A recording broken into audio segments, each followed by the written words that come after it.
Hello दोस्तों, ये हमारा वीडियो है। वीडियो को आप ले सकते हैं, हमें कोई समस्या नहीं है। इसके लिए थोड़ा हमें सपोर्ट करो। लाइक, शेयर, सब्सक्राइब करना और ज्यादा से ज्यादा कमेंट करना। अगले पार्ट के लिए धन्यवाद। मिनट रुको, मुझे सांस लेने दो। नीले बालों वाली लड़की हंसती रही, मानो उसे खुद पर नियंत्रण रखना मुश्किल हो रहा हो। क्या मैंने कोई चुटकुला सुनाया था या तुम सचमुच डर के मारे पागल हो गए थे? पेई जैन ने उलझन में पड़कर पूछा। अल्पविराम, ऐसा पहले कभी नहीं हुआ था। जिस व्यक्ति पर वह हमला करने वाला था वह उसके सामने हंस रहा था। क्यों? वह उलझन में था। मैंने सोचा था कि तुम कोई बड़े आदमी हो, लेकिन तुम तो ट्रिसियन के राजकुमार हो। छोटे आदमी, फैंगशू की टीम निश्चित रूप से सबसे बड़ी दावेदार है, लेकिन तुम्हारी वजह से नहीं। ये सब कियान यू और तुम्हारे साथ आए उस आदमी की बदौलत है। जहां तक तुम्हारा सवाल है, तुम एक अतिरिक्त व्यक्ति के अलावा कुछ नहीं हो। अगर एस्टेरिया राजकुमार लू वांग अपने घर से भाग नहीं गए होते तो तुम यहाँ भी नहीं होते, बिंग लुई ने मजाकिया लहजे में कहा जब उसने आखिरकार अपनी हंसी रोकी। क्या तुम सच में सोचती हो कि लू वांग इतना बड़ा आदमी है? तुम कांप उठोगी अगर तुम्हें पता चले कि वह आदमी भागा नहीं बल्कि मेरे सामने ही मर गया। सब मेरी बदौलत, पेई जैन ने सोचा और उसका चेहरा तमतमा गया। आपकी टीम के अन्य 2 खिलाड़ी शीर्ष 5 में से 2 स्थान ले सकते हैं। लू वांग यदि यहाँ होते तो शीर्ष 5 में एक और स्थान ले सकते थे, लेकिन मुझे आश्चर्य होगा यदि आप 60 प्रतिभागियों में से ऊपरी 30 उम्मीदवारों में से शीर्ष 15 में भी प्रवेश कर जाते हैं। बिंग लुई ने पेई जैन का मजाक उड़ाते हुए कहा। जल्द ही वह फिर से जोर से हंसने लगी, जैसे कि वह अभी भी यह नहीं समझ पा रही थी कि इस आदमी को क्या बात करने का आत्मविश्वास मिला, जैसे कि वह फैंगशू का प्रमुख उम्मीदवार या शासक था। तुमने सोचा कि मैं भाग जाऊंगा? किससे? तुमसे। हे भगवान, तुम्हें कल्टीवेशन छोड़ देना चाहिए और कॉमेडियन बन जाना चाहिए। तुम बहुत कमाओगे। हा हा हा। हमारी लाइटनिंग वर्ल्ड में आओ। मैं तुम्हें अपने रॉयल कोर्ट में एक पद दूंगा। मेरे पिता कॉमिक रिलीफ की सराहना करेंगे। हम तुम्हें बहुत पैसे देंगे। हमारे साथ आओ। बिंग लुई ने पेई जैन को प्रस्ताव दिया। पेई जैन का चेहरा शर्म से लाल हो गया। ये लड़की, क्या वह वाकई उसका मजाक उड़ा रही थी? वो बहुत क्रूर थी। तुम हो। आगे जो भी होगा उसके लिए मुझे दोष मत दो। तुम ही हो जिसने मुझे सबसे पहले गुस्सा दिलाया। पेई जैन ने अपनी मुट्ठी भींचते हुए कहा। वो लड़की की ओर उड़ने लगा, लेकिन उसके पास पहुंचने से पहले ही उसने मुक्का मार दिया। प्रबुद्ध बुद्ध मुट्ठी, उसने मुक्का मारते हुए जोर से चिल्लाया। उसके हाथ के सामने एक विशालकाय सुनहरी मुट्ठी प्रकट हुई जो उसके हाथ की गति के साथ हिल रही थी। सुनहरी मुट्ठी उस आदमी के आकार से दोगुनी थी। वो मुट्ठी महिला की ओर बढ़ी। मैंने इसके बारे में सुना है। ये वास्तव में कोई बुरा कौशल नहीं है। हालांकि अगर यह प्रतिद्वंद्वी पर हमला करने से पहले ही नष्ट हो जाए तो ये बिल्कुल बेकार है, बिंग लुई ने प्रभावित न होते हुए कहा। उसने अपना हाथ आसमान की ओर उठाया। उसके ऊपर आसमान में एक विशाल बिजली की तलवार दिखाई दी जो 5 मीटर लंबी थी। उसने अपना हाथ नीचे हिलाया। हाथ की हरकत के साथ बिजली की तलवार भी नीचे की ओर झुक गई। सोने की मुट्ठी 2 टुकड़ों में कट गई। जैसे ही हमला गायब हुआ, क्यों ही बिखर गई। बिजली की तलवार भी उसी समय गायब हो गई।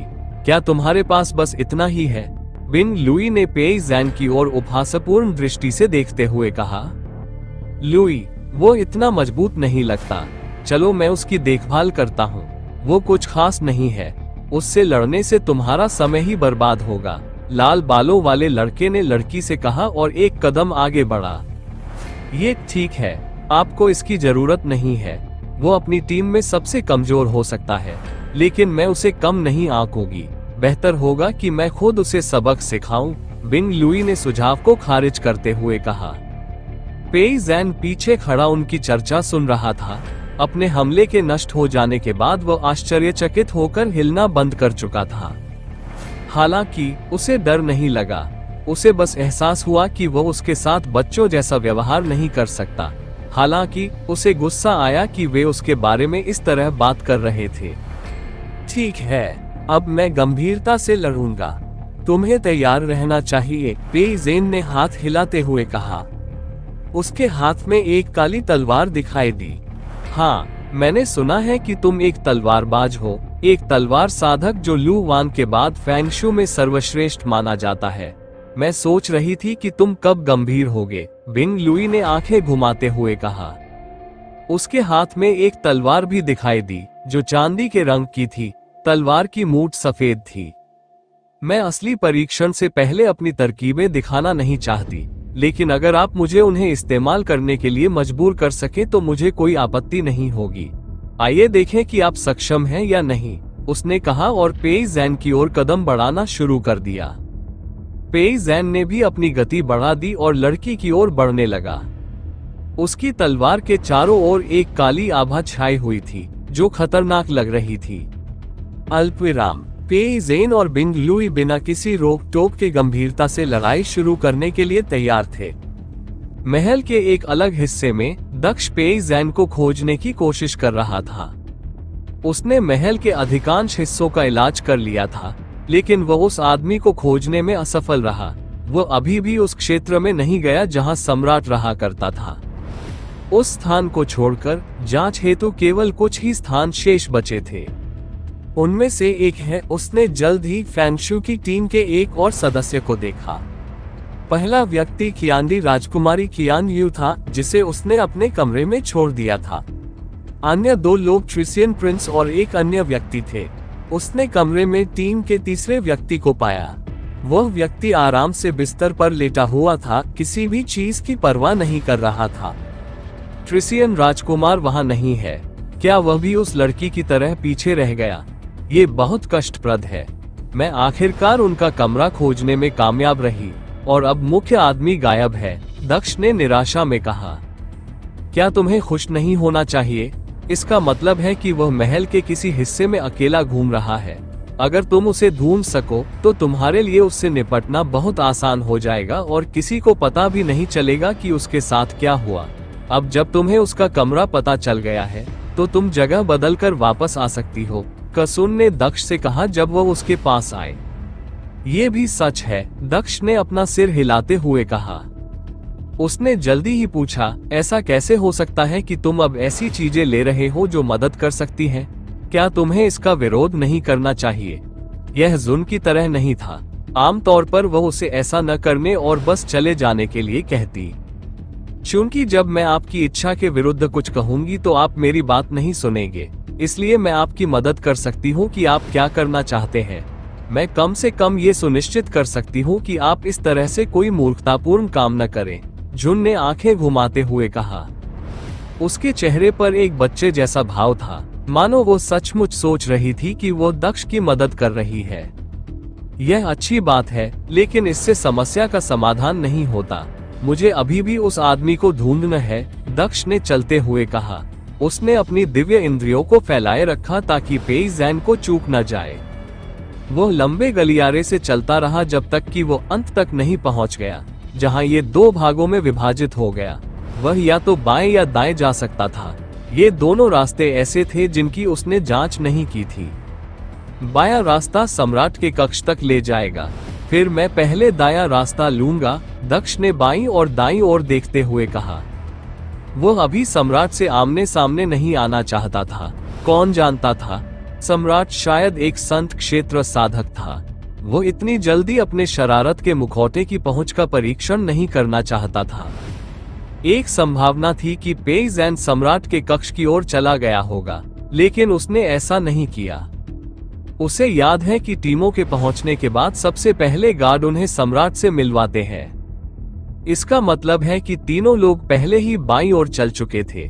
पेई जैन के उस दिशा में वापस जाने की संभावना 0 के करीब नहीं थी, लेकिन ये किसी नए व्यक्ति के दाईं ओर जाने की संभावना से भी कम थी क्योंकि वे उस दिशा में नहीं गए थे। दक्ष दाहिनी ओर मुड़ा और उस दिशा में चलने लगा। सौभाग्य से वो जिस व्यक्ति का भेष बदल रहा था वो शाही सेना में एक अच्छे पद पर था। यही कारण था कि पहरेदारों ने उसे रास्ते में नहीं रोका। उसे रोकना तो दूर, पहरेदारों ने उससे ये भी नहीं पूछा कि वो कहीं क्यों जा रहा है। दक्ष को इस बात की खुशी थी कि यही वो व्यक्ति था जिसे मारने और उसका रूप धारण करने का मौका उसे मिला। अगर वो कोई निचली रैंक का शाही रक्षक होता तो यह मुश्किल हो सकता था। वो 10 मिनट तक गलियारे में घूमता रहा, फिर उसे कुछ दिलचस्प चीज मिली।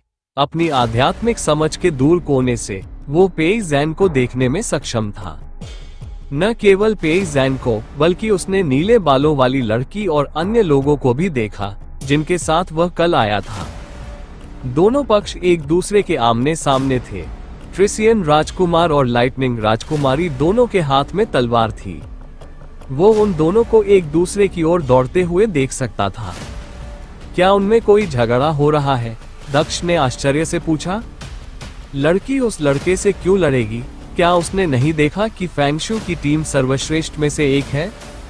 वो उस अखाड़े की ओर चला गया जहां वे लड़ रहे थे। जल्द ही वो उस जगह पर पहुंच गया। उसने देखा कि अखाड़े का दरवाजा टूटा हुआ था।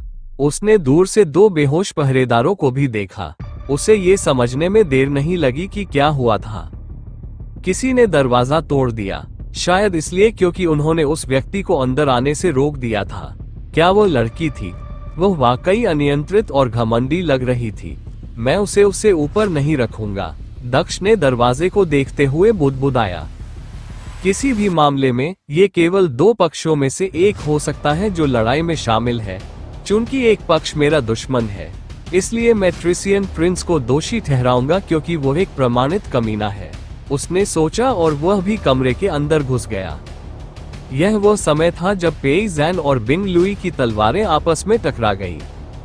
टक्कर के कारण पेई जैन 2 कदम पीछे धकेल दिए गए, जबकि बिंग लुई 5 कदम पीछे धकेल दिए गए। लड़की स्पष्ट रूप से नुकसान में है, दक्ष ने संघर्ष को देखते हुए कहा। अब मैं पीछे हट सकता हूँ, लेकिन इससे हालात और खराब हो जाएंगे। लड़की शायद हार जाएगी, लेकिन इसमें बहुत समय लगेगा। हेलो दोस्तों, ये हमारा वीडियो है। वीडियो को आप ले सकते हैं, हमें कोई समस्या नहीं है। इसके लिए थोड़ा हमें सपोर्ट करो, लाइक, शेयर, सब्सक्राइब करना और ज्यादा से ज्यादा कमेंट करना। अगले पार्ट के लिए धन्यवाद। तब तक और लोग आ सकते हैं। अगर वह लड़का ज्यादा लोगों की मौजूदगी में होगा तो मैं अपना मौका खो दूंगा। मुझे दखल देना होगा। मैं इसे ज्यादा समय तक नहीं खींच सकता, उसने सोचा। क्या हुआ? क्या तुम्हें बस इतना ही पता है? चूंकि पेई जैन ने संघर्ष में बढ़त हासिल कर ली थी, इसलिए अब बिंग लुई का मजाक उड़ाने की बारी उसकी थी। जैसा कि मैंने कहा, मैं अब आसानी से आगे नहीं बढ़ने वाला। अगर तुम 10 चालों में हारना नहीं चाहते तो अपना सर्वश्रेष्ठ दो। 10। मैं तुम्हें अपना पिता मानूंगा अगर तुम मुझे 10 चालों में भी हरा सको, बिंग लुई ने गंभीरता से कहा। तुम्हारा अति आत्मविश्वास किसी दिन तुम्हारी मौत का कारण बनेगा, पेई जैन ने कहा और उसके चेहरे पर मुस्कान आ गई। वह खुश लग रहा था। उन्होंने आगे कहा, देखता हूं कि आप इसे कितने समय तक अपने पास रख सकते हैं। रुको, तुम दोनों क्या कर रहे हो? अभी लड़ना बंद करो, दक्ष ने चिल्लाते हुए सबका ध्यान अपनी ओर खींचा। चूंकि तनाव बहुत ज्यादा था, इसलिए किसी ने भी दक्ष को कमरे में प्रवेश करते नहीं देखा था। उन्हें अभी किसी और की मौजूदगी का एहसास हुआ। हाँ, यहाँ एक और गार्ड हस्तक्षेप करने के लिए आ रहा है, पेई जैन ने दक्ष को देखते हुए कहा। ये तुम हो? तुम अभी यहाँ क्या कर रहे हो? यहाँ तक कि बिंग लुई ने भी दक्ष को पहचान लिया कि वह वही व्यक्ति है जिसके साथ उन्होंने कल पूरा दिन बिताया था। तुम छोटे आदमी, तुम कौन होते हो मुझे रुकने का आदेश देने वाले? यहाँ से चले जाओ और जब तक मैं यहाँ हूँ मुझे कुछ मौज मस्ती करने दो। मैं अभी मौज मस्ती करना शुरू ही कर रहा था, पेई जैन ने मजाक करते हुए कहा। मैं रॉयल गार्ड में से एक हूँ और आप सभी हमारे साम्राज्य में मेहमान हैं।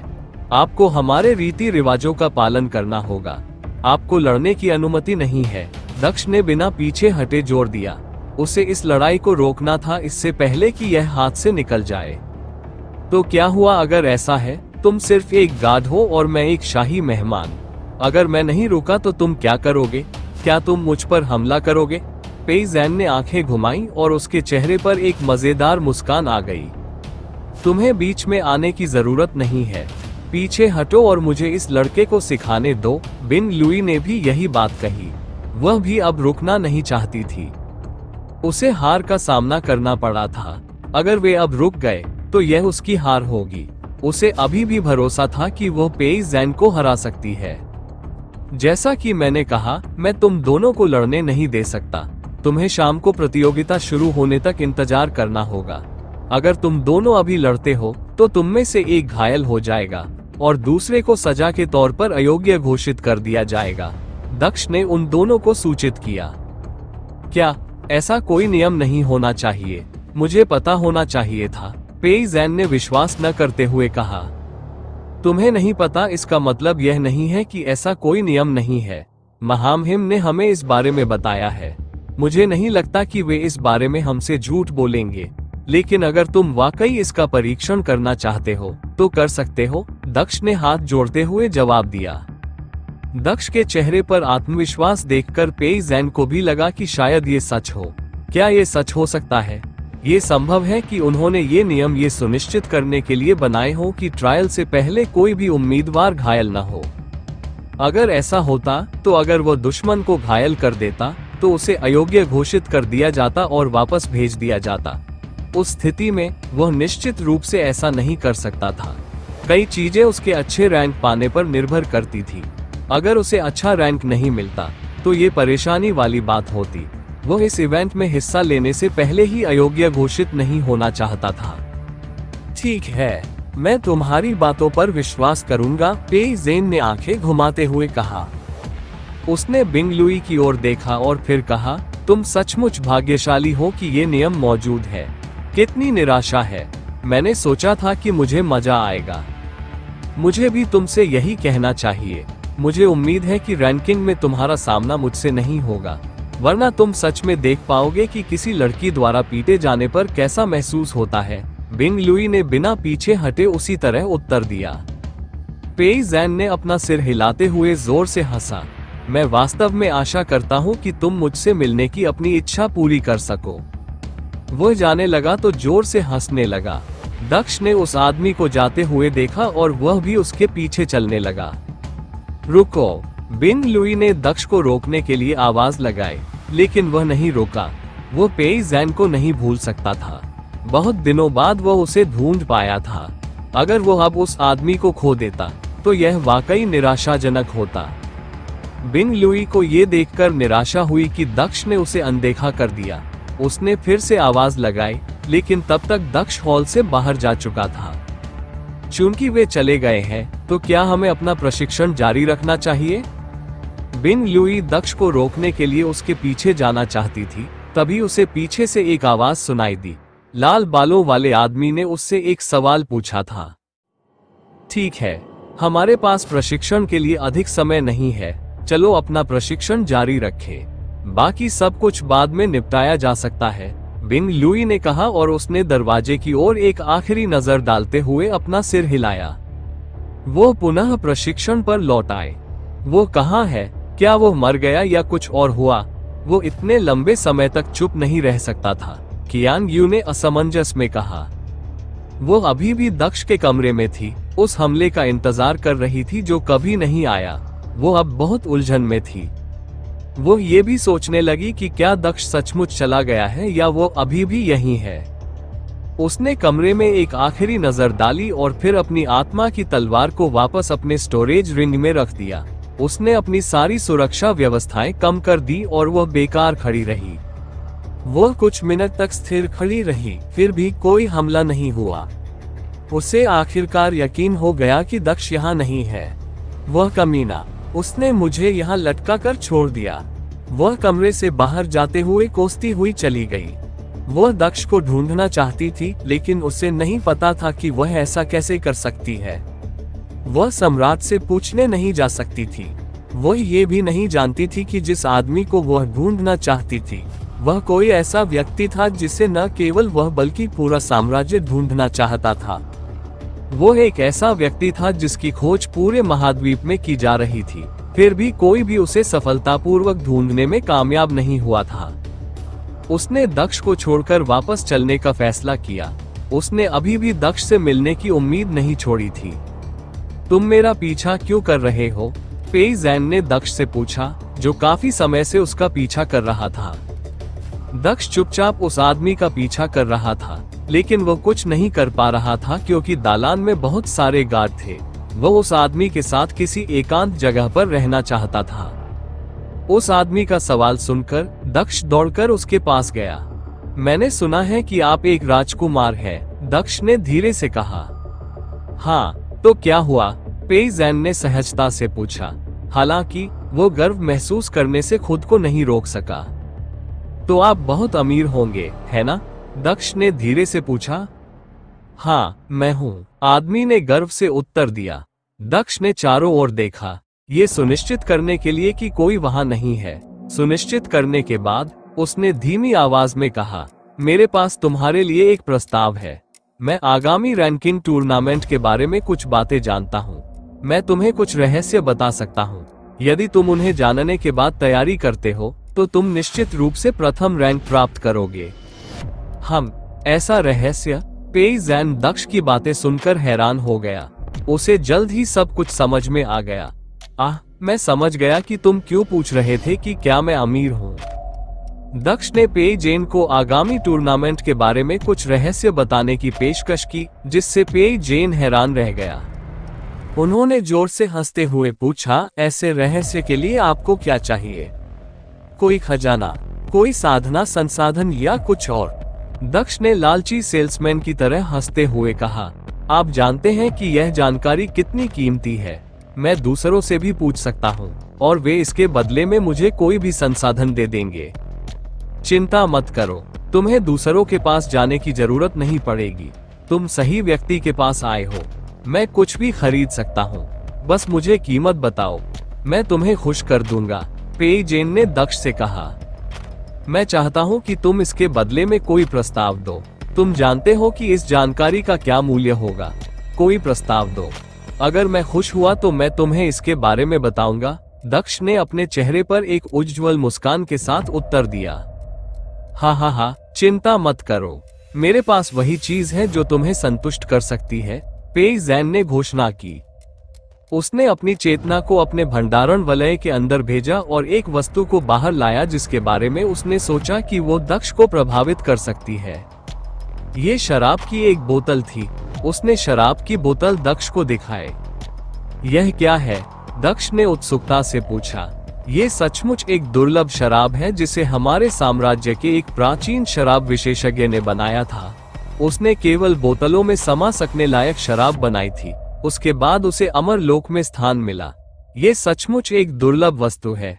सौभाग्य से वे तीनों बोतलें हमारे साम्राज्य के अंदर है, बाकी दो मेरे पिता के पास है, पेई जैन ने दक्ष को समझाया। उन्होंने आगे कहा, यदि आप मुझे प्रथम रैंक प्राप्त करने का तरीका बता सके तो मैं आपको यह चीज दूंगा। इसमें क्या खास बात है? दक्ष ने उलझन में पड़कर पूछा। ये बहुत खास है। यह आपके ज्ञान को बढ़ाने में मदद करता है। यदि आप इस शराब की एक बोतल पीते हैं तो आपको एक दिन के लिए अत्यधिक समझ प्राप्त होगी। उस दिन आपकी समझ 100 गुना बेहतर होगी। आपकी साधना की गति एक साथ 5 गुना बेहतर होगी। इसके और भी कई लाभ हैं, लेकिन समझ का लाभ सबसे अच्छा है। जरा सोचिए, इस शराब को पीने के बाद केवल एक दिन में सबसे कठिन मार्शल कौशल को समझना। पेई जैन ने दक्ष को लुभाने की कोशिश करते हुए कहा। दक्ष को इस बात की परवाह नहीं थी कि वह आदमी क्या पेशकश करेगा, क्योंकि वह किसी भी हालत में उसे स्वीकार करने वाला था। उसका अंतिम लक्ष्य पूरी तरह से अलग था। फिर भी उसे विश्वसनीय बनाने की जरूरत थी। आपको मुझे एक अच्छा मार्शल कौशल देना होगा जिससे मेरी ताकत कई गुना बढ़ जाएगी, दक्ष ने कहा। जरूर, मैं तुम्हें वह भी ऑफर करूंगा, पेई जैन ने कहा। उसके हाथ में एक पुस्तिका आ गई। ये बुद्ध मुट्ठी है। ये हमारे ट्रिसियन साम्राज्य के सबसे मजबूत मार्शल कौशल में से एक है। जब आप इस कौशल का उपयोग करते हैं तो आप किसी को भी हराने में सक्षम होंगे, उन्होंने समझाया। उसने इसे थोड़ा बढ़ा चढ़ाकर बताया, लेकिन उसे यकीन था कि दक्ष इस पर ध्यान नहीं देगा। यह एक मजबूत कौशल था, लेकिन सबसे शक्तिशाली नहीं। ये पहला हमला भी था जो उसने बिंग लुई के खिलाफ इस्तेमाल किया था। उसे हराना तो दूर की बात है, हमला उस तक पहुंच भी नहीं पाया। हालांकि उसे निष्पक्ष होने की परवाह नहीं थी। शराब निश्चित रूप से किसी भी चीज से ज्यादा कीमती खजाना थी। जब वह उस आदमी को शराब दे रहा था तो वह पहले से ही काफी थी। अतिरिक्त उपहार भी मुख्य उपहार जितना महंगा होने की जरूरत नहीं थी। अविश्वसनीय, ऐसा हमला जो किसी को भी हरा सकता है, यह निश्चित रूप से इसके लायक है। मुझे दे दो, दक्ष ने उत्साह से कहा और अपना हाथ बढ़ाया। वह ज्यादातर दिखावा कर रहा था कि वह उत्साहित है, लेकिन उसे वह शराब वाकई दिलचस्प लगी। अगर यह वाकई वैसा ही था जैसा उसने बताया था, तो यह वाकई बहुत उपयोगी हो सकता है। जल्द ही वह नियति के अंतिम भाग को समझने के लिए नियति के कानून के गोले का उपयोग करने जा रहा था।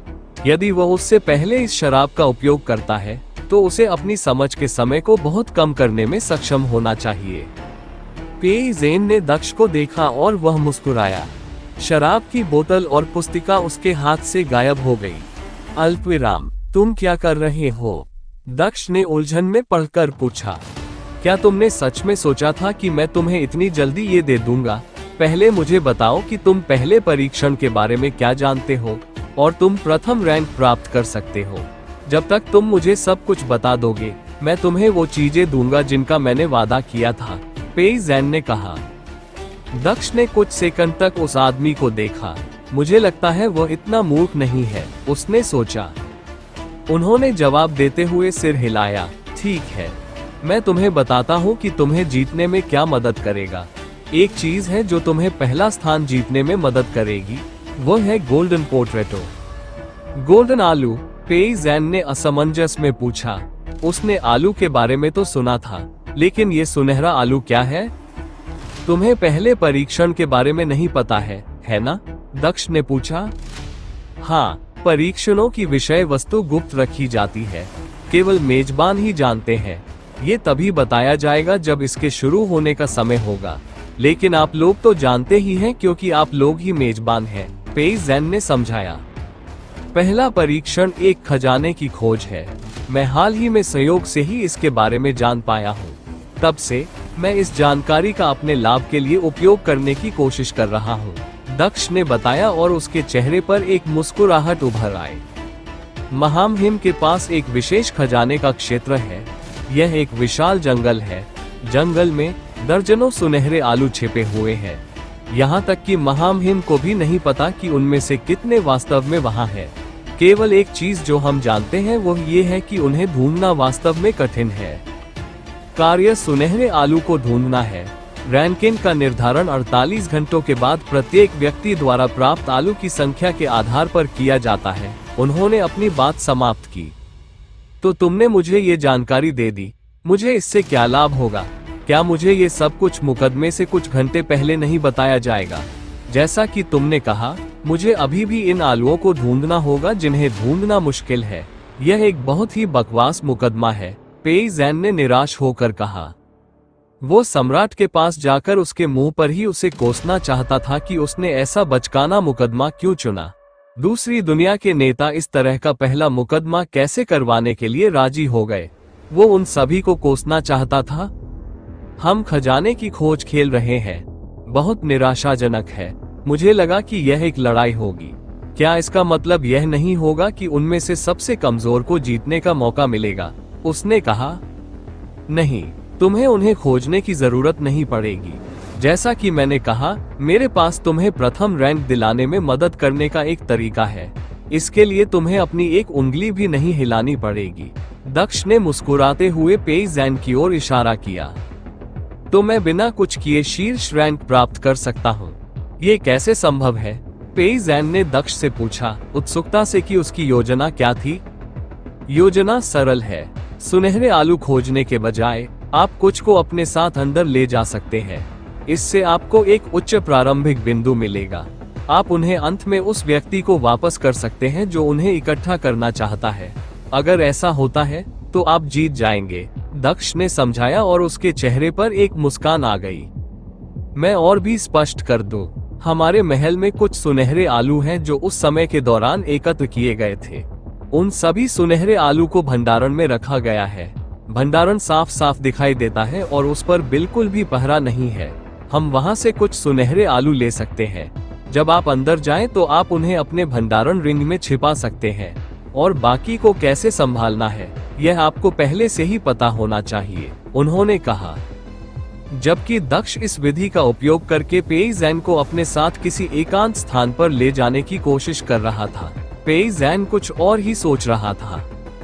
1 मिनट रुको, अगर आपके महल में पहले से ही वे चीजें हैं जो हमें रैंकिंग प्राप्त करने के लिए ढूंढनी चाहिए, तो उन्हें आपके उम्मीदवारों को सुनहरे आलू देने और धोखा देने से कौन रोक सकता है? लानत है, वे सभी उच्च रैंक प्राप्त करेंगे। मुझे दूसरों को इसके बारे में बताना चाहिए। हम इस अनुचित मुकदमे को जारी नहीं रहने दे सकते। उन्होंने अपनी चिंता व्यक्त की।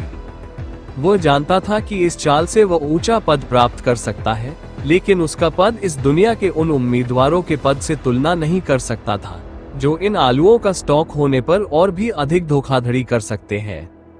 जरूर, आप आगे बढ़ सकते हैं और दूसरों को इसके बारे में बता सकते हैं, लेकिन अगर आप ऐसा करेंगे तो आप एक बड़ा अवसर खो देंगे। दक्ष ने आत्मसंतुष्ट होकर उत्तर दिया। ऐसा लग रहा था जैसे उसने ये सवाल पहले से ही सोच रखा था। उसने इसका जवाब भी पहले से ही तैयार कर रखा था। क्या मतलब है तुम्हारा? पेई जैन ने संदेह से पूछा। हमारे सम्राट हमारे उम्मीदवारों को स्टॉक में आलू नहीं देंगे। क्या आपको लगता है कि अगर यह संभव होता तो दूसरी दुनिया इस परीक्षण की अनुमति देती? मैंने जो सुना है उसके अनुसार हमारे सम्राट ने शपथ ली है कि उनका साम्राज्य धोखा नहीं दे सकता। इसीलिए वह हमारे उम्मीदवारों से कह रहे थे कि वे परीक्षणों में अपना सर्वश्रेष्ठ प्रदर्शन करें और अच्छा रैंक प्राप्त करें। ये ऐसा लगता है कि यह संभव है। अगर यह संभव है तो मुझे दूसरों को धन्यवाद देना चाहिए। मेजबान धोखा नहीं दे सकते, और उनके अलावा केवल मैं ही इन रहस्यों को जानता हूँ, पेई जैन ने प्रसन्न होते हुए कहा। वह जल्दी ही हंसने लगा। अच्छा, बहुत अच्छा, मुझे ये आलू दे दो। मैं तुम्हें दुनिया का सबसे कीमती खजाना, वह शराब और हमारा सबसे मजबूत मार्शल कौशल बुद्ध की मुट्ठी दूंगा। आओ, मैं तुम्हें स्टोरेज में ले चलता हूँ। तुम वहाँ से सुनहरे आलू ले सकते हो, दक्ष ने कहा और उस आदमी को अपने पीछे आने का इशारा किया। मैं तुम्हारा पीछा क्यों करूं? अगर किसी ने मुझे देख लिया तो ये पूरी योजना विफल हो जाएगी।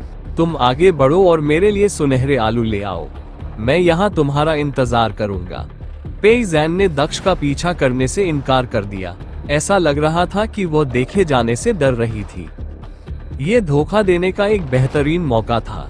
अगर उसे देख लिया जाता तो वह भगवान द्वारा दिया गया यह मौका खो देता। वो निश्चित रूप से नहीं जा सकता था। पीछे ही रुकना बेहतर था। दक्ष को उस आदमी के इनकार पर ज्यादा आश्चर्य नहीं हुआ।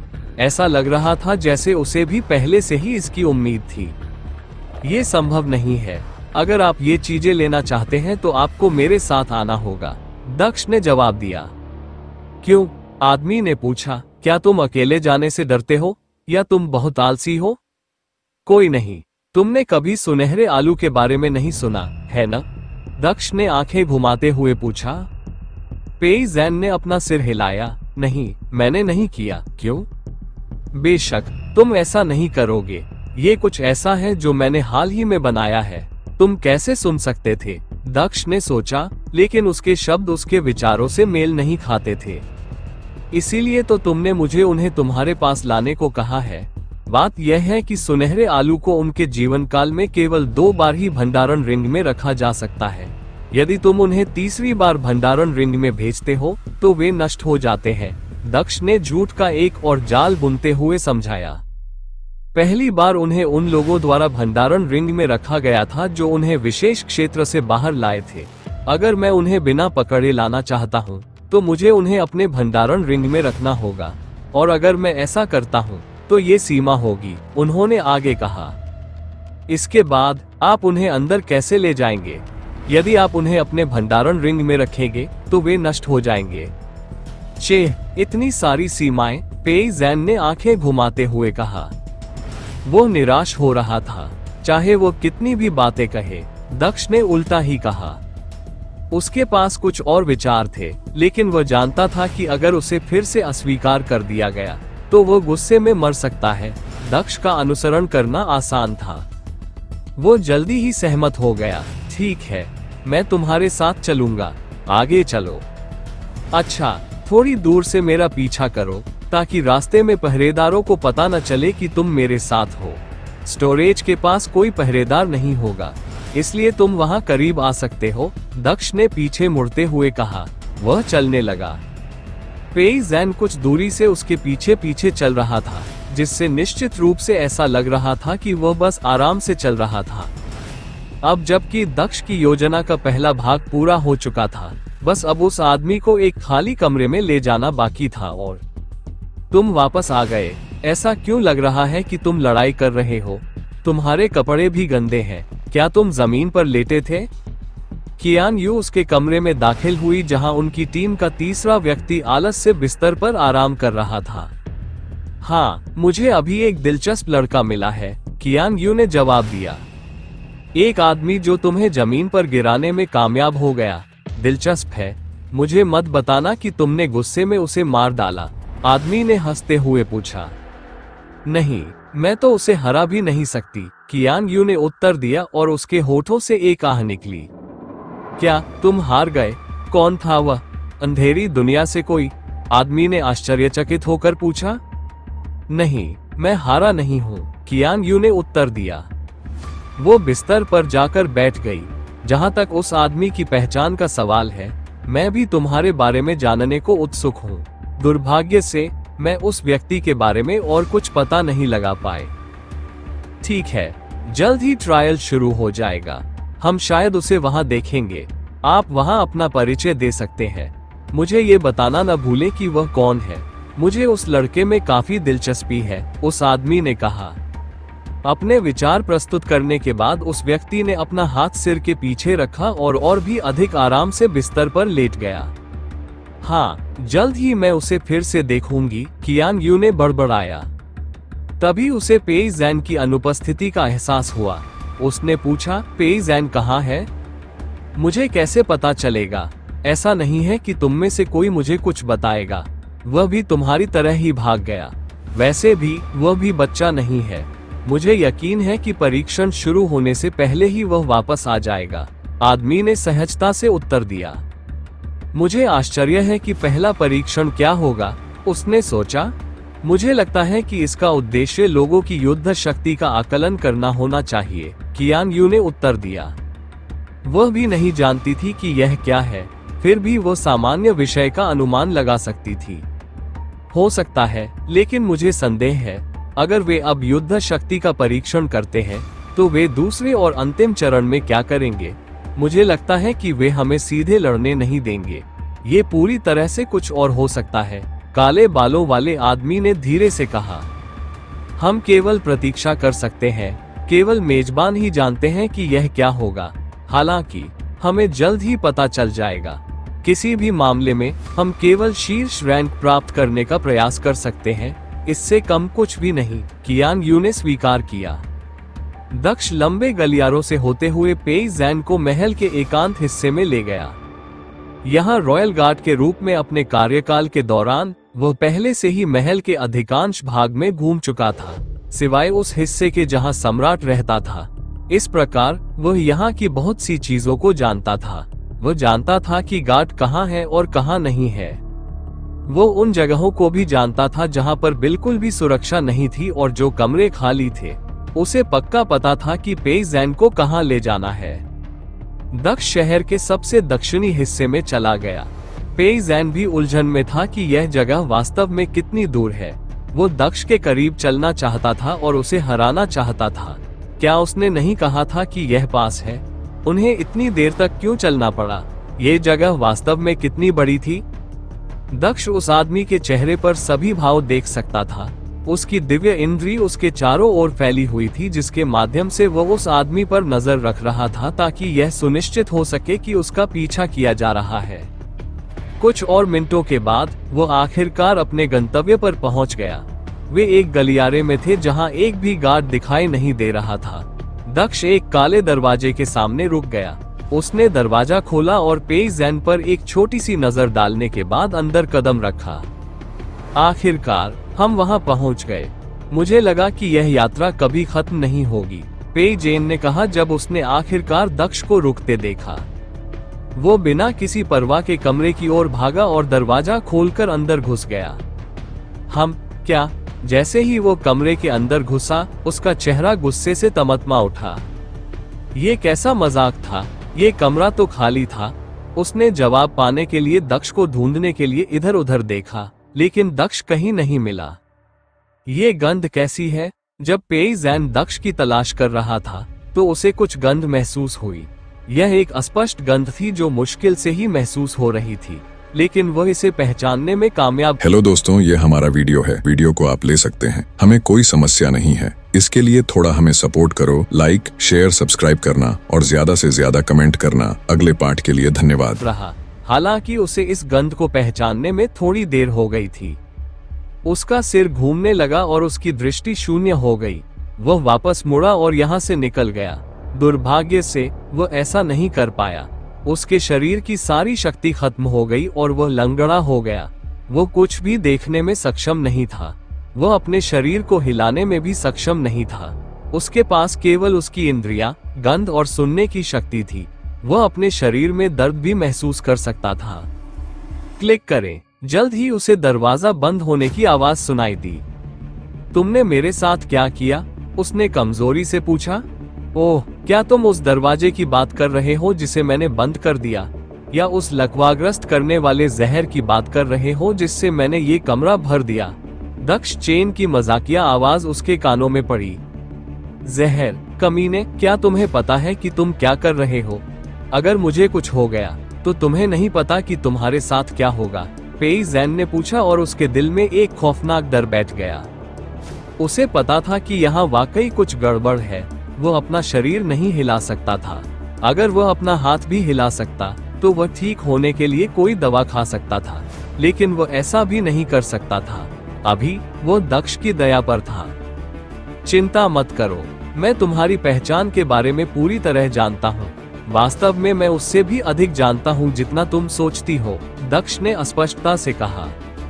उन्होंने आगे स्पष्ट किया, जी पेई जेन, जी हानजिन का बेटा, मुझे एक बात बताओ। उसके चेहरे पर एक मुस्कान उभर आई और उसने आगे कहा, क्या किसी को इस तथ्य के बारे में पता चला कि लू वांग वास्तव में अपने प्रेमी के साथ भागा नहीं था, बल्कि वास्तव में वह तुम्हारे जाल में फंस गया था? या वह तुम्हारी वजह से मर गया? या क्या लू मिंग्यू आखिरी व्यक्ति था जो इस सच्चाई को जानता था? दक्ष की बातें सुनकर पेई जैन का दिल तेजी से धड़क उठा। उसे इसके बारे में कैसे पता चला? वो असल में कौन है? जहर के कारण उसका चेहरा पहले से ही पीला पड़ चुका था। तुम कौन हो? तुम्हें ये सब कैसे पता? उसने पूछा, जैसा कि अपेक्षित था। आप सोच रहे हैं कि मैं कौन हूँ? इससे कोई फर्क नहीं पड़ता कि आप मुझे जानते हैं या नहीं। फर्क सिर्फ इतना है कि आप उस अगले व्यक्ति को जानते हैं जिससे आप बात करने वाले हैं, दक्ष ने कहा और फिर चुप हो गया। एक खाली कमरे में एक आदमी जमीन पर लंगड़ाकर पड़ा था। दक्ष उस आदमी के सामने गर्व से खड़ा था। थोड़ी देर के लिए अपनी आंखें बंद करके वह मिंग्यू को नकली दुनिया से बाहर ले आया। मिंग्यू उसके सामने प्रकट हुई। संयोग से पहली चीज जो उसने देखी वह उस आदमी का चेहरा था जो उसके पैरों पर लेटा हुआ था। उसका चेहरा और दिमाग दोनों ही खाली हो गए और उसे ये समझने में कुछ समय लगा कि क्या हो रहा है। उसने अपनी बाईं ओर देखा और वहां दक्ष को देखा। ये लो, जैसा कि मैंने वादा किया था, दक्ष ने चेहरे पर मासूम मुस्कान के साथ कहा, मेरी महिला के लिए एक उपहार। मिंग्यू खुश थी, लेकिन वह मुस्कुरा नहीं पा रही थी।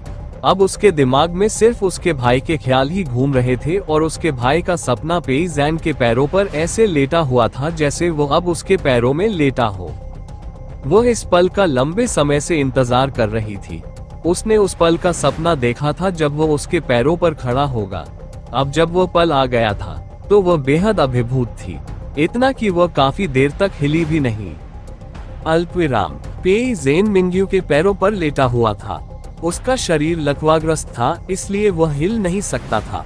उसकी दृष्टि धुंधली थी, इसलिए वह देख नहीं सकता था।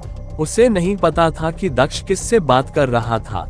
वह सिर्फ अपने सामने एक धुंधली आकृति देख सकता था। उसे सिर्फ बोलने की इजाजत थी, लेकिन वह इतना भी प्रभावी ढंग से नहीं बोल पाता था।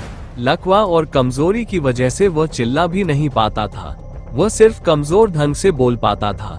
बोलना ही उसके लिए एक चुनौतीपूर्ण काम साबित हो रहा था। दक्ष ने मिंग्यू के सिर पर थपथपाया। ठीक है, परेशान मत हो। तुम अपना समय ले सकते हो, लेकिन याद रखना कि हम रॉयल पैलेस में हैं, जहां वह मेहमान है। उसे जल्दी से जल्दी खत्म कर देना ही बेहतर है। उन्होंने आगे कहा, अगर सजा को लंबे समय तक जारी रखा जाए तो बदला लेना बेहतर लगता है, लेकिन कभी कभी इसे तुरंत खत्म कर देना बेहतर होता है। उसने अपनी भंडारण अंगूठी से राजा की तलवार निकाली और उसे मिंग्यू के सामने बढ़ा दिया। मिंग्यू ने दक्ष को देखा और अपना सिर हिलाया। वह समझ गई कि वह क्या कहना चाह रहा था। पेई ज़ेन एक कमीना था जो सबसे क्रूर मौत का हकदार था, लेकिन उसका लंबे समय तक जीवित रहना मिंग्यू के लिए भी बुरा था। वो जितना ज्यादा समय तक इस मामले को खींचती, उतना ही उसे अपने भाई की यादों का सताता जाना था। इसलिए उसे जल्दी से जल्दी काम करना था। उसने अपना हाथ बढ़ाया और दक्ष के हाथ से तलवार ले ली। पेई ज़ेन, मिंग्यू ने गंभीरता से कहा और अपनी तलवार की नोक उसके दाहिने कंधे पर रख दी। आप कौन हैं? पेई ज़ेन ने एक महिला की आवाज सुनी, लेकिन उसे याद नहीं था कि उसने पहले कभी यह आवाज सुनी थी। तुम्हें मेरी याद नहीं है ना? बेशक तुम्हें याद नहीं होगी। एक कमीना जो सिर्फ अपने लिए जीता है, वह दूसरों को क्यों पहचानेगा? मिंग्यू ने कहा और उसने अपनी तलवार नीचे दबाते हुए उस आदमी का दाहिना हाथ काट दिया। हालांकि ऐसा लग रहा था कि उस आदमी में बोलने की भी ताकत नहीं थी, फिर भी उसकी चीख उतनी ही सामान्य लग रही थी जितनी हो सकती थी, भले ही उसका हाथ कटा हुआ था।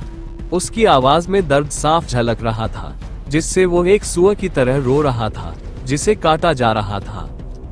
क्या मेरे भाई ने भी ऐसे ही चिल्लाया था जब तुमने उसे मारा था? मिंग्यू ने पूछा और एक कदम आगे बढ़ी।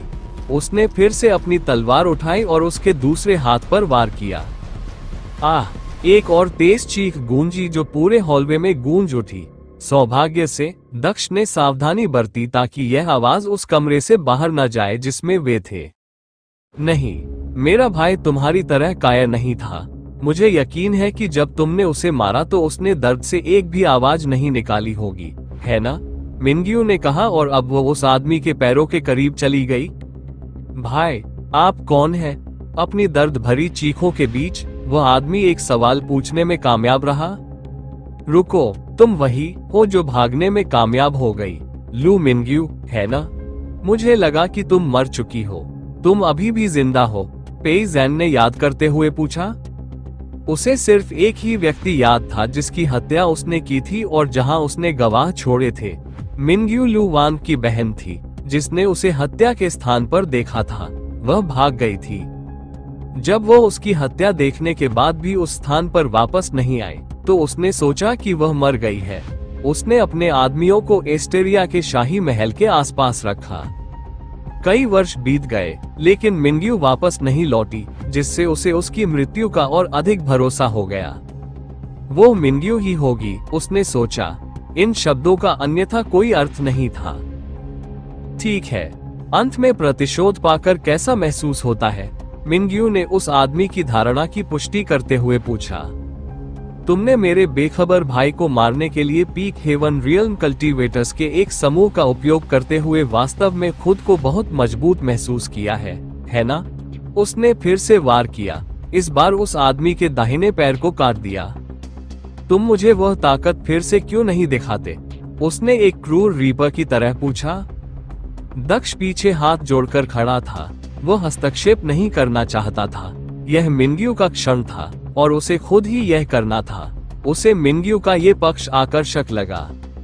मुझे अपना वो पक्ष दिखाओ जो ये तय करता है कि कौन जिएगा और कौन मरेगा। मुझे दिखाओ, उसने दहाड़ते हुए कहा और उसका दूसरा पैर भी काट दिया। पेई ज़ेन की आंखों से आंसू बह रहे थे। दर्द असहनीय था। हालांकि उसका शरीर लकवाग्रस्त था, फिर भी दर्द वैसा ही महसूस हो रहा था। उसे दर्द के कारण मरने जैसा महसूस हो रहा था। मुझे ठीक करो और एक असली इंसान की तरह लड़ो। तुम कायरों की तरह क्यों व्यवहार करते हो? तुम मुझे जहर देकर लकवाग्रस्त कर देते हो और फिर तुम मुझसे मेरी ताकत दिखाने के लिए कहते हो। पेई ज़ेन ने गरजते हुए कहा, मुझे आजाद करो और देखो मैं बार बार तुम्हारा चेहरा जमीन पर पटक देता हूँ। क्या तुम्हें लगता है कि तुमने मेरे भाई के साथ एक असली आदमी की तरह लड़ाई की? मिंग्यू ने बिना गुस्सा हुए पूछा। तुम बहुत दिनों तक जीवित रहे, ये ग्रह तुम्हारे जैसे व्यक्ति का भार उठाने के लायक नहीं है। मुझे इससे छुटकारा दिलाओ, मिंग्यू ने कहा और आखिरी बार अपनी तलवार उठाई। उसने अपनी आंखें बंद करके अपना सिर ऊपर उठाया। उसके खूबसूरत गालों पर एक आंसू टपक पड़ा। भाई, ये तुम्हारे लिए है। अब तुम शांति से आराम कर सकते हो। स्लैश। तलवार नीचे आते समय आखिरी बार चमकी। खटखट। तलवार के पुरुषों की गर्दन काटने के बाद फर्श पर गिरने की एक और आवाज सुनाई दी। पेई जैन का सिर एक तरफ लुढ़क गया। मरने के बाद भी उसकी आंखें खुली थीं। मिंग्यू ने उस आदमी को मारने के बाद भी अपनी आंखें नहीं खोली। वह चुपचाप खड़ी रही और उसकी आंखों से आंसू बहते रहे। अब जब वह उस आदमी को मारने में कामयाब हो गई जिसे वह हमेशा से मारना चाहती थी, तो उसने सोचा कि उसे खुश होना चाहिए, लेकिन वह खुश नहीं हुई। उसे सिर्फ दर्द महसूस हुआ। पेई जैन को मारने के बाद भी उसे पता था कि उसका भाई उसके पास वापस नहीं आएगा। वो खड़ी होकर रोती रही। वह घुटनों के बल नहीं बैठी और दक्ष की तरफ नहीं देखा। वह नहीं चाहती थी कि वो उसके आंसू देखे। दक्ष अंततः आगे बढ़ा और मिंग्यू की ओर बढ़ा। उसने अपनी बाहें फैलाई और मिंग्यू को अपने चारों ओर लपेट लिया तथा उसे पीछे से गले लगा लिया। तुम क्यों रो रही हो? तुमने ये कर दिखाया। तुमने आखिरकार अपने भाई को न्याय दिलाया। वह आखिरकार शांति से आराम कर सकता है। तुम्हें खुश होना चाहिए, दक्ष ने धीरे से कहा और अपना सिर उसके कंधे पर रख दिया। अब तुम इस बदले की भावना से मुक्त हो, लेकिन अभी भी कमजोर पड़ने का समय नहीं आया है। हमें तुम्हारे माता पिता को बचाना है और युद्ध रोकना है ना? अगर मेरा बच्चा यहाँ रोता रहेगा तो हम ऐसा कैसे कर सकते हैं? क्या तुम यही चाहते हो? उसने पूछा। मिंग्यू ने अपना सिर हल्के से हिलाया। मैं ऐसा नहीं चाहता, मिंग्यू ने धीरे से कहा। यह मेरी अच्छी लड़की की तरह है। अब रोना बंद करो, हमें अभी और काम करने हैं, दक्ष ने कहा। लेकिन वह नहीं हिला। वह उसे गले लगाता रहा। हालांकि उसने उसे जल्दी करने के लिए कहा था, लेकिन वह उसे मजबूर नहीं करना चाहता था। उसे जितना समय चाहिए था, वो उसकी हकदार थी। मैं ठीक हूँ, धन्यवाद, मिंग्यू ने कहा। क्या तुम्हें यकीन है? दक्ष ने पूछा। हाँ, आप मुझे वापस भेज सकते हैं, मिंग्यू ने उत्तर दिया। ठीक है, तुम मुझे वापस क्यों नहीं भेज रहे हो? उसने 2 मिनट बाद पूछा जब दक्ष ने अभी भी उसे वापस नहीं भेजा। तुम्हें गले लगाना अच्छा लग रहा है। मैं अलग नहीं होना चाहता। मुझे कुछ देर ऐसे ही रहने दो, दक्ष ने मिंग्यू के कान में फुसफुसाया। तुम कभी नहीं बदलोगे, मिंग्यू ने आंखें घुमाते हुए कहा। उसने अपना हाथ उसके हाथ पर रख दिया और उसे जितनी देर चाहे गले लगाने दिया। करीब 5 मिनट बाद दक्ष ने उसे मुक्त किया। मैं अब ठीक हूँ। मुझे लगा था कि तुम मुझे घंटों गले लगाती रहोगी, मिंग्यू ने मजाक में कहा। दक्ष की हरकतों ने उसका ध्यान इस जगह के गंभीर माहौल से हटाने में कामयाब हो गई थी। वो भी यही करना चाहता था। अगर मेरे पास समय की कमी न होती तो मैं ऐसा करता, दक्ष ने जवाब दिया। शायद अगली बार जब आप बाहर हो, उसने धीमी आवाज में कहा। तुमने क्या कहा? मिंग्यू ने उसका पहला वाक्य तो सुन लिया, लेकिन वो उसका दूसरा वाक्य नहीं सुन सकी। मैंने कुछ नहीं कहा, दक्ष ने मासूमियत से जवाब दिया और अपने दोनों हाथ ऊपर उठा दिए। मिंग्यू जानती थी कि उसने कुछ कहा है, लेकिन वह कबूल नहीं कर रहा था। उसने उसे संदेह भरी नजरों से देखा। ठीक है, वापस जाने के बाद दूसरों को भी खुशखबरी देना। इसके अलावा मैं कुछ दिनों या उससे भी ज्यादा समय में तुम्हारी दुनिया में आ जाऊंगा। इसके लिए तत्पर रहो, दक्ष ने मिंग्यू को वापस भेजने से पहले एक बार उससे कहा। उसे वापस भेजने के बाद उसने शव की देखभाल की और उस आदमी की अंगूठी भी ले ली। अपनी चेतना को भंडारण रिंग के अंदर भेजकर उसने देखा कि अंदर क्या था। बुरा नहीं था। उसने पाया कि अंगूठी में कई तरह के खजाने भरे हुए थे। एक चीज थी जिसमें उसकी सबसे ज्यादा दिलचस्पी थी। वो थी अंगूठी के अंदर रखी शराब की बोतल। ये कुछ ऐसा था जिसके बारे में पेई जेन ने उसे बताया था। दक्ष के अनुसार जब वह शराब पीने के बाद ऐसा करने का प्रयास करेगा तो यह उसे भाग्य के नियम को समझने में मदद करेगा। दक्ष के लिए ये किसी भी अन्य खजाने से ज्यादा मूल्यवान था, सिर्फ इसी कारण से। उसने पेई जेन की अंगूठी के अंदर मिले कपड़ों के साथ अपने कपड़े बदलने से पहले उसी उंगली में अंगूठी पहनी थी जिसमें पेई जेन ने पहनी हुई थी। पेई जेन उससे थोड़ा छोटा था। यही कारण था कि मास्क ऑफ मिसचीफ ने पेई जेन का रूप धारण करने के बाद उसकी ऊंचाई कम कर दी। सब कुछ खत्म करने के बाद वो कमरे से बाहर निकल गया और वापस चलने लगा। उसने उस आदमी के व्यवहार का अध्ययन किया था और वह जानता था कि उस तरह से कैसे पेश आना है। उसे बस एक घमंडी, षड्यंत्रकारी, कुलीन व्यक्ति की तरह व्यवहार करना था और वो ठीक होने वाला था। पेई जेन के साथ हुई मुलाकात और उसके विचारों को पढ़ने से दक्ष को ये काम पूरा करने का और भी अधिक आत्मविश्वास मिला। जब वह यहाँ आ रहा था तो उसने वह कमरा देखा था जहाँ पेई जेन रह रही थी, इसलिए उसे खोजने में समय बर्बाद करने की जरूरत नहीं थी।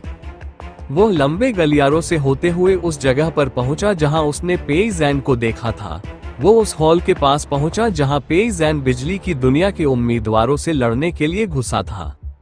दुर्भाग्य से यह वही समय था जब बिजली की दुनिया के उम्मीदवार भी हॉल से बाहर आ रहे थे।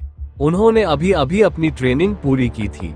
अब वे अपने कमरों में वापस जा रहे थे। वे सभी थके हुए लग रहे थे। हालांकि लड़की बिंग लुई बिल्कुल ठीक लग रही थी। ये स्पष्ट था कि टीम के अन्य दो लोगों को सीमा तक धकेला गया था, लेकिन लड़की की सीमाओं को चुनौती नहीं दी गई थी। बिंग लुई ने दक्ष को देखते ही कहा। दक्ष अगर खुद होता तो सामान्य रूप से पहुंच जाता, लेकिन अब वह पेई जेन था। अगर वह संदेह पैदा नहीं करना चाहता था तो उसे भूमिका निभानी थी। हाँ, क्या तुम उस आदमी को भूल गई हो जिसने तुम्हें पीटा था? तुम उस गार्ड को धन्यवाद क्यों नहीं देती जिसने तुम्हें बचाया? वही एकमात्र कारण है जिसकी वजह से तुम अभी भी अपने पैरों पर चल पा रही हो, दक्ष ने कहा।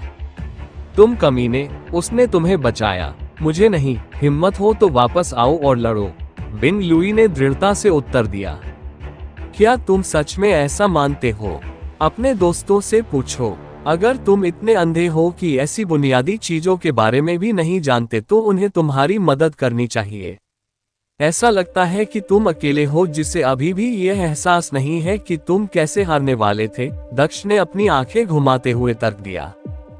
तुम बिंग लुई इतनी गुस्से में थी कि उसे समझ ही नहीं आ रहा था कि कैसे प्रतिक्रिया दे। क्रोध उसके सिर पर हावी हो गया था। क्या तुम ये कहना चाहते हो कि मैं तुम्हें अपना शिष्य बना लूं? मुझे खेद है, मैं बर्बादी बर्दाश्त नहीं करता, दक्ष ने पलटकर जवाब दिया। बिंग लुई को उसकी प्रतिक्रिया सुनकर खून की खांसी आने लगी। यहाँ तक कि बाकी दो लोग भी हैरान थे। क्या यह उनकी गलतफहमी थी? इस आदमी की अपमान करने की क्षमता अब बेहतर लग रही थी, या फिर यह कि पिछली बार वो अपनी पूरी अपमान करने की क्षमता का इस्तेमाल नहीं कर रहा था? अभी मुझसे लड़ो, बिंग लुई ने गरजते हुए अपनी तलवार निकाली और दक्ष पर निशाना साधा। ये लड़की वाकई एक बच्ची की तरह है, वो बहुत जल्दी नाराज हो जाती है, दक्ष ने सोचा जब उसने उसे तलवार निकालते देखा।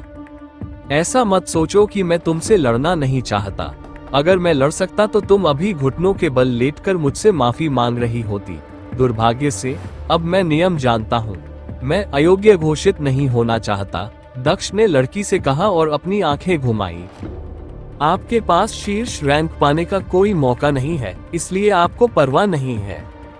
दूसरी ओर अगर मैं अयोग्य घोषित कर दिया गया तो मैं और भी अधिक खो दूंगा, उसने लड़की की अनदेखी करते हुए कहा और वहां से जाने लगा।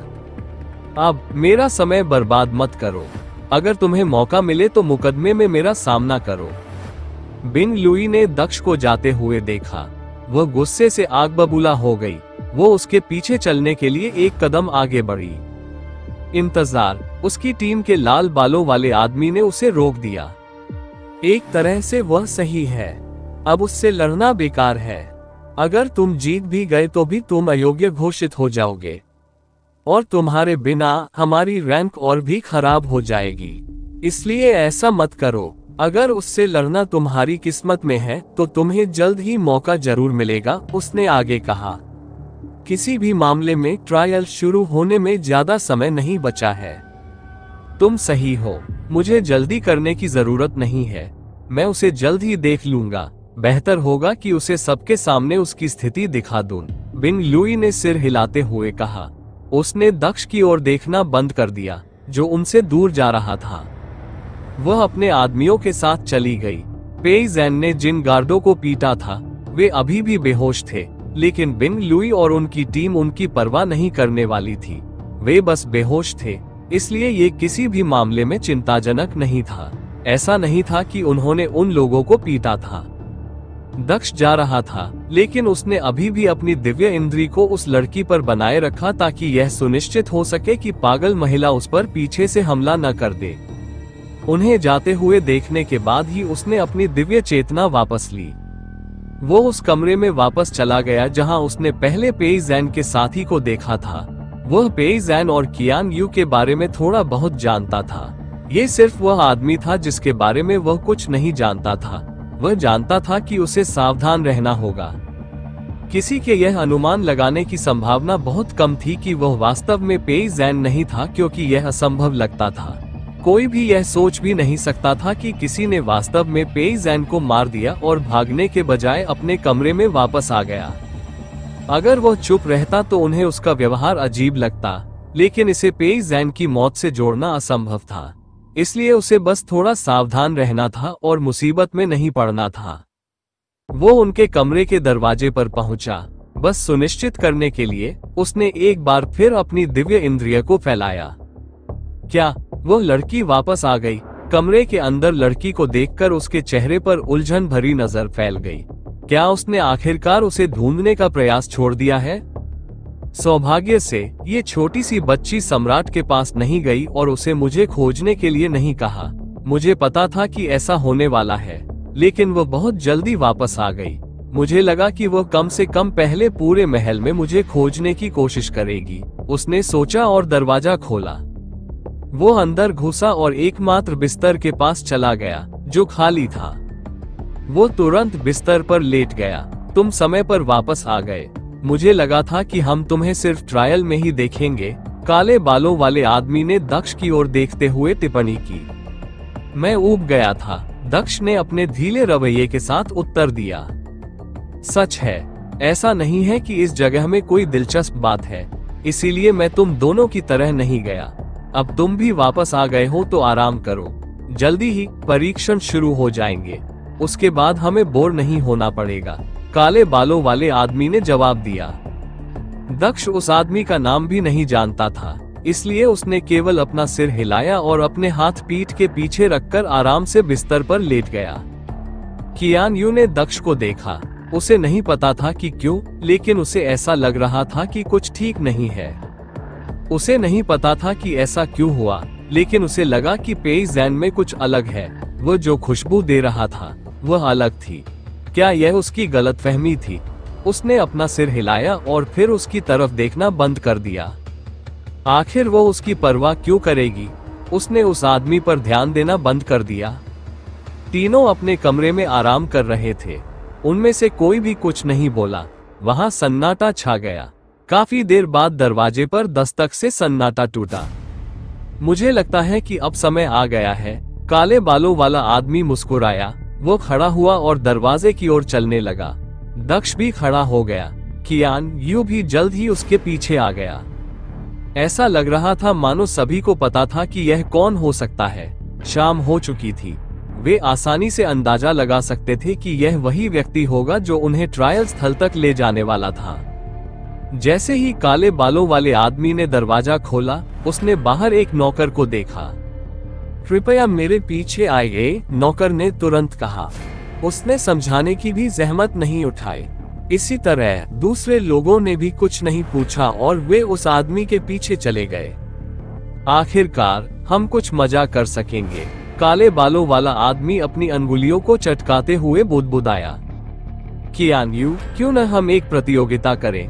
देखते हैं हम दोनों में से कौन प्रथम स्थान प्राप्त करता है, उन्होंने आगे कहा। मुझे प्रतियोगिताओं में कोई दिलचस्पी नहीं है, कियान यू ने अपना सिर हिलाते हुए उत्तर दिया। क्या तुम डर गए हो? काले बालों वाले आदमी ने मुस्कुराते हुए पूछा। डर गए? डू लियांग, तुम्हारी कल्पना शक्ति बहुत तीव्र है, कियान यू ने उत्तर दिया। उनकी बातचीत के कारण दक्ष को अंततः उस काले बालों वाले आदमी का नाम पता चल गया। तो फिर तुम शर्त क्यों नहीं लगाते? अगर तुम्हें इतना यकीन है कि तुम जीत जाओगे तो तुम्हें खोने को क्या है? डू लियांग ने सहजता से पूछा। चलो, जब मुकदमा शुरू होगा तब भी मुझे यकीन है कि कमजोरों के साथ यह उबाऊ होगा। शीर्ष 2 रैंक पहले से ही हमारे लिए आरक्षित है। हेलो दोस्तों, ये हमारा वीडियो है। वीडियो को आप ले सकते हैं, हमें कोई समस्या नहीं है। इसके लिए थोड़ा हमें सपोर्ट करो, लाइक शेयर सब्सक्राइब करना और ज्यादा से ज्यादा कमेंट करना। अगले पार्ट के लिए धन्यवाद। चलो हम दोनों के बीच एक प्रतियोगिता बनाकर इसे दिलचस्प बनाते हैं। अगर इससे तुम्हें अच्छा लगता है तो तुम इसे हमारे बीच की प्रतियोगिता के रूप में सोच सकती हो। कियान यू ने आखिरकार हार मान ली और वह सहमत हो गई। ऐसा नहीं था कि वह किसी भी मामले में कुछ खोने वाली थी। ये केवल उनके लिए बेहतर कार्य करने की प्रेरणा के रूप में कार्य कर सकता है। क्या इन लोगों की नजर में वाकई कोई और नहीं है? उन्हें पहले से ही यकीन है कि वे जीत जाएंगे। क्या ऐसा हो सकता है कि दूसरे लोग वाकई इतने कमजोर हैं? दक्ष ने पीछे की ओर चलते हुए सोचा। मुझे कुछ बहुत मजबूत दावेदारों के बारे में सुनना याद है। डार्क वर्ल्ड के लोगों को यहाँ सबसे मजबूत माना जाता है। क्या ये हो सकता है कि ये दोनों उससे भी ज्यादा मजबूत हों? अच्छा, चलो इसे और भी रोचक बनाते हैं। जो जीतेगा उसे इनाम मिलेगा, डू लियांग ने आगे कहा। क्या इनाम? कियांग यू ने उत्सुकता से पूछा। अगर मैं जीत गया तो तुम मुझसे शादी करोगी? डू लियांग ने मुस्कुराते हुए जवाब दिया। कियान यू ने बिना किसी भाव भंगिमा के उस आदमी को देखा। क्या तुम जानते हो कि तुम किस बारे में बात कर रहे हो? बेशक, मैं ऐसा करता हूँ।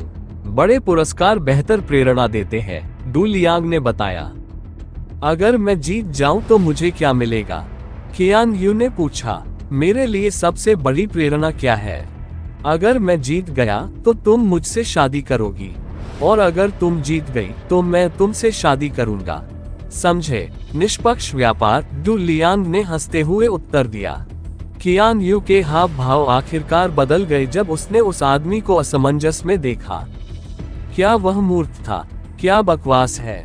यह आदमी इतना गंभीर लग रहा था और वह इतने समय से इसी के पीछे पड़ा था।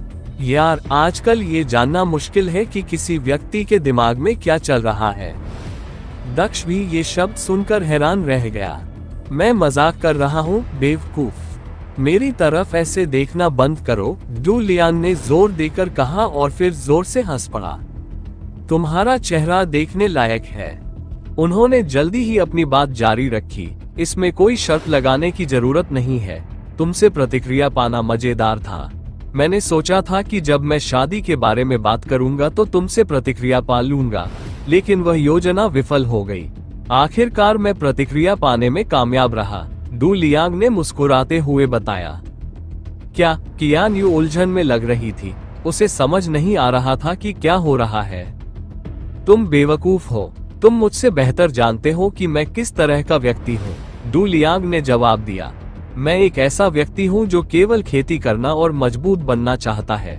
मेरे जीवन में पत्नी या प्रेमी के लिए कोई जगह नहीं है। हाँ, तो फिर तुमने ऐसा क्यों कहा? क्या तुम आज बीमार हो? क्या तुम्हें आराम की जरूरत है? अगर तुम्हें जरूरत हो तो मेरे पास कुछ गोलियां हैं, कियान यू ने चिंता के साथ कहा, जैसे कि वह वास्तव में उसके स्वास्थ्य के बारे में गंभीर थी। ओहो, तुम अभी भी नहीं समझे। तुम कुछ मामलों में इतने चतुर और दूसरों में इतने धीमे कैसे हो सकते हो? डू लियांग ने अपने माथे पर थपकी देते हुए पूछा। तुम्हें ठीक उसी समय समझ जाना चाहिए था जब मैंने इसके बारे में बात की थी कि मैं मजाक कर रहा था। तुम उस आदमी से लड़ने के बाद वापस आने के बाद से ही एक मृत व्यक्ति की तरह दिख रहे हो। मुझे नहीं लगता कि तुम इस तरह अपना सर्वश्रेष्ठ दे पाओगे। इसलिए मैंने तुम्हारा ध्यान थोड़ा हटाने और तुम्हें सामान्य स्थिति में लाने के लिए ऐसा करने के बारे में सोचा, उन्होंने आगे कहा। तो क्या ये काम कर गया? तुम बिल्कुल अलग हो, कियान यू ने आंखें घुमाते हुए कहा। हालांकि उसने यह नहीं कहा, लेकिन उसके चेहरे पर मुस्कान से पता चल रहा था कि अब वह बेहतर है। हाँ, डू लियांग ने मुस्कुराते हुए कहा। बेशक, ऐसा ही होगा। मेरी योजना कैसे विफल हो सकती है? आखिरकार मेरा अभिनय भी शीर्ष स्तर का है। तुम क्या कहते हो, पेइजैन? मैं अच्छा था, है ना? उसने दक्ष की ओर देखते हुए पूछा। हाँ, कम से कम मुझे उम्मीद नहीं थी कि तुम मजाक कर रहे हो, दक्ष ने जवाब दिया। अगर आपको पता होता कि मैं अभिनय कर रहा हूं तो मैं एक अच्छा अभिनेता कैसे बन सकता था। आखिरकार मैं कई क्षेत्रों में प्रतिभाशाली हूं, अभिनय उनमें से एक है। मुझे लगा कि यह पूरे महाद्वीप में एक प्रसिद्ध तथ्य है। आश्चर्य की बात है कि आप दोनों को इसके बारे में पता नहीं था, डू लियांग ने जवाब दिया और उसने असहायता से अपना सिर हिलाया। हम यहाँ हैं, नौकर ने उनकी मजेदार बातचीत को बाधित करते हुए दरवाजे के सामने रुककर कहा। ओह, हम पहले से ही यहाँ हैं। तुम किसका इंतजार कर रहे हो? एक तरफ हट जाओ। डू लियांग अपने सामान्य गंभीर रूप में लौट आया। ऐसा लग रहा था जैसे वह जो व्यक्ति पहले दिख रहा था वह सिर्फ एक मृगतृष्णा या भ्रम था। नौकर ने दरवाजा खोला और मेहमानों को अंदर आने का रास्ता देने के लिए एक तरफ हट गया। डू लियांग ने पिछली बार की तरह ही बढ़त बना ली और सिर ऊंचा करके अंदर घुस गया। उसके बाद कियान यू ने प्रवेश किया। दक्ष सबसे आखिर में प्रवेश करने वाला व्यक्ति था। इससे एक बार फिर कियान यू को शक हुआ, पेई जैन उनके पीछे कैसे चल रहा था। यह आदमी बहुत घमंडी था। उसे डू लियांग के पीछे चलना भी पसंद नहीं था। उसके पीछे तो बिल्कुल भी नहीं। वो डू लियांग के बगल में चलना पसंद करता था। वो अचानक इतना शांत क्यों हो गया? दक्ष उसके विचारों को पढ़ने में सक्षम था क्योंकि उसे एहसास हुआ कि उसने गलती की थी। सम्राट अंत में प्रवेश करता है। क्या तुम्हें पहले प्रवेश करने में शर्मिंदगी महसूस नहीं होती? उसने चेहरे पर व्यंग्यात्मक मुस्कान के साथ लड़की से पूछा। चेह, तो यही तो तुम सोच रहे थे। तुम दिखावा करना चाहते थे। तुम बहुत दिखावा करते हो, कियान यू ने आंखें घुमाते हुए कहा। बस यही बात कहने के लिए तुम पीछे चले आए। कियान यू के बाद दक्ष हॉल में दाखिल हुआ। जैसे ही उसने हॉल के अंदर रेत से भरी जमीन पर कदम रखा, उसे एहसास हुआ कि यह जगह कितनी बड़ी है। ये बहुत बड़ी थी। ये जगह महल के अंदर कैसे हो सकती है? ऐसा लग रहा था कि यह कोई हॉल नहीं बल्कि अपने आप में एक शहर है। अगर कोई व्यक्ति इस हॉल के दूसरे छोर पर खड़ा हो जाए तो उसे देखना भी असंभव होगा। उसकी आवाज सुनना तो दूर की बात है। ये जगह इतनी बड़ी लग रही थी। क्या वे यहाँ किसी तरह का अंतरिक्ष जादू इस्तेमाल कर रहे हैं? उसने सोचा और भौहें सिकोड़ ली। हालांकि उसने पहली बार ऐसा कुछ देखा था। उसने बाकी दो की तरफ देखा कि क्या वे भी हैरान हैं। उसकी उम्मीदों के विपरीत बाकी दो बिल्कुल भी हैरान नहीं दिखे। यह उनके लिए सामान्य बात होगी। वे अपनी दुनिया के शासक हैं, सबसे कुलीन वर्ग। उन्होंने मुस्कुराते हुए धीरे से कहा। उसने अपना ध्यान कमरे में इधर उधर घुमाया, ये देखने के लिए कि यहाँ और कौन कौन है। उसने देखा कि एक तरफ 3 राजकुमार खड़े हैं। राजकुमारी भी उनके साथ खड़ी थी। कुछ पहरेदार भी उनके साथ खड़े थे। उनके पास ही बहुत से लोग फैले हुए दिखाई दे रहे थे। सौभाग्य से उन्होंने कमरे के दूसरे छोर पर खड़े होने का विकल्प नहीं चुना। भले ही वे दूर खड़े थे, लेकिन उनके बीच की दूरी सामान्य थी। 3-3 लोगों की कई टीमें अपने अभिभावकों के साथ खड़ी देखी जा सकती थी। 14, 15, 16, 17, 18। दक्ष ने उन्हें गिनना शुरू किया। टीमों की गिनती पूरी करने के बाद उसे एहसास हुआ कि यहाँ केवल 18 टीमें थीं। उसकी टीम को मिलाकर अब 19 टीमें थीं। बिन लुई और लाइटनिंग वर्ल्ड के अन्य लोग भी यहाँ थे। एक टीम का आना अभी बाकी था क्योंकि इसमें 20 विश्व टीमें भाग लेने वाली थी। डू लियांग और अन्य लोग अंदर आए। सभी की निगाहें उन पर टिकी थी। अभी सिर्फ 2 टीमें आनी बाकी थी और वे 2 टीमें सबसे मजबूत थी। चूंकि डू लियांग की टीम उन 2 टीमों में से एक थी, इसलिए किसी को भी इस बात पर कोई संदेह नहीं था कि वे कितनी मजबूत थी। वे भीड़ के करीब पहुंचे और आपस में सुरक्षित दूरी बनाए रखते हुए रुक गए। अरे, डार्क वर्ल्ड के लोग अभी भी यहाँ नहीं हैं। वे लोग आज भी देर से आए हैं, डू लियांग ने टिप्पणी की जब उसे एहसास हुआ कि कौन सी टीम अनुपस्थित थी। डार्क वर्ल्ड के लोगों में कुछ खास विशेषताएं थी। चूंकि वे एक मजबूत टीम थे, इसलिए वह उनके बारे में जानता था। उसने उन्हें ताज के बीच खोजने की कोशिश की, लेकिन असफल रहा। हमारे आदमी उन्हें लाने गए हैं। वे जल्द ही यहाँ आ जाएंगे। हम तब शुरू कर सकते हैं। एस्टेरिया साम्राज्य के प्रथम राजकुमार ने डू लियांग को उत्तर दिया। चूंकि वह एक मेजबान था, इसलिए प्रश्नों का उत्तर देना उसकी जिम्मेदारी थी। ठीक है, मैं उनके आने का इंतजार करूंगा। वे एकमात्र टीम है जो मुझे लड़ाई में कुछ मनोरंजन दे सकती है।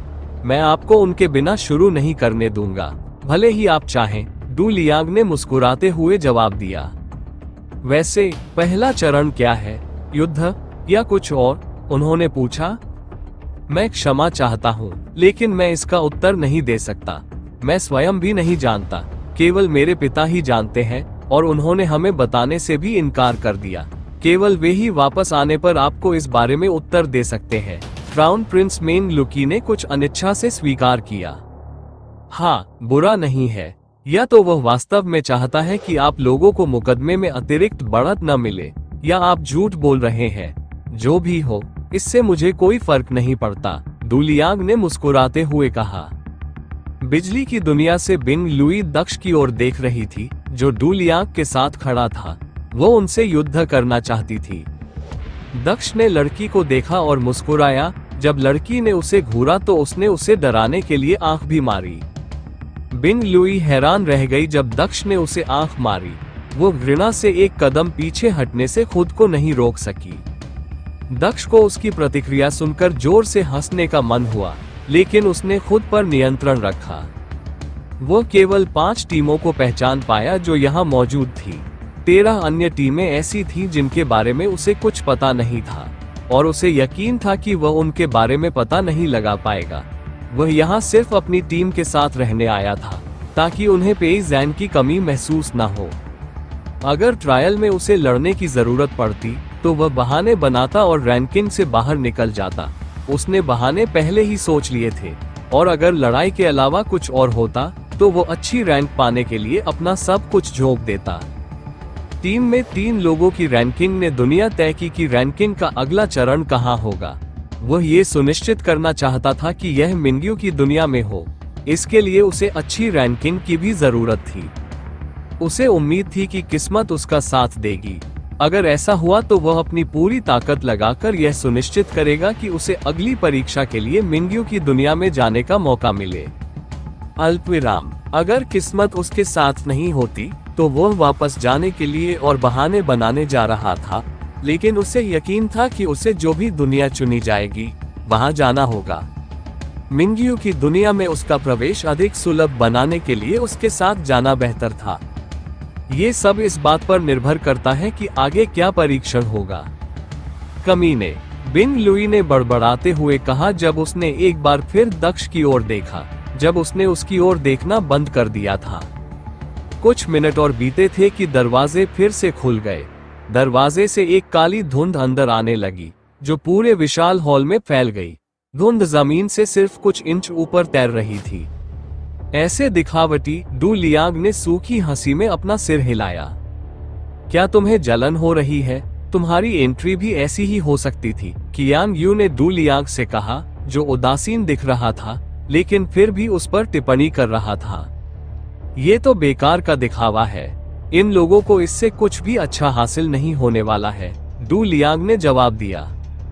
उन्होंने आगे कहा, मुझे कुछ बेकार चीजों को प्रभावित करने का प्रयास क्यों करना चाहिए? आप किसे कचरा कह रहे हैं? एक लाल बालों वाले आदमी ने शिकायत की, जो परेशान लग रहा था। वो दूसरी टीम से था जो फैंगशू टीम के सबसे करीब थी। माना जाता है कि यह टीम सबसे कमजोर टीमों में से एक थी, लेकिन जब वे दूसरों की नजर में तुलनात्मक रूप से कमजोर थे, तब भी वे अपनी दुनिया के प्रतिभाशाली खिलाड़ी थे। वे इस अपमान को कैसे हरा सकते थे, जब यह उनकी आंखों के सामने था? कोई व्यक्ति उन्हें बेकार कैसे कह सकता है? यह उचित नहीं था, और इसने पूरी टीम को क्रोधित कर दिया। केवल लाल बालों वाले व्यक्ति ने शिकायत की क्योंकि वह विंडशॉक दुनिया की टीम का नेता था, जिस पर पूरी तरह से गुर्नी साम्राज्य का शासन था, जैसे एस्टेरिया ने इस दुनिया पर शासन